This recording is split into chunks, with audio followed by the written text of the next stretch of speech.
Abbot Ng Yon was a teenager during Pol Pot's regime. He remembers hearing the screaming of people being tortured and killed in this village temple turned prison. Some 30,000 were executed here, one of the bloodiest of the Khmer Rouge's many killing fields.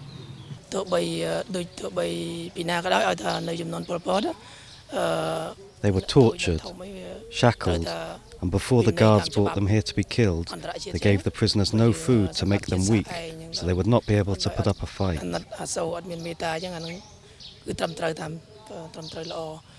Between 1975 and 1979, up to 2 million people across Cambodia died of overwork, starvation, execution and torture, as the Khmer Rouge attempted to create a Marxist utopia.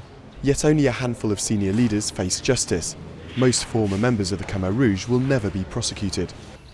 Chumat's 3 brothers, 2 uncles and an aunt were among the victims. But no one is facing trial for their deaths, far from it. Every day, Chumat must face former prison guards who still live in the village. There's nothing that we can do because now we are not allowed to take revenge. Inside, we still feel hatred. But if we follow our anger, we will end up in jail.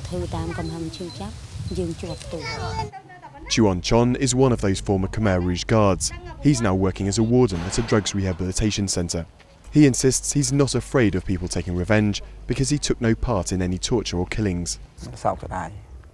I regret what happened, but at the time I didn't know what to do because when we were given orders, we had to obey. But for many relatives of victims, that is simply passing the buck.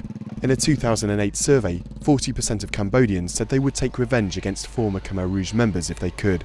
For them, the country's UN-backed War Crimes Tribunal doesn't go far enough. As a nation, as a society, I think that the tribunal is very significant.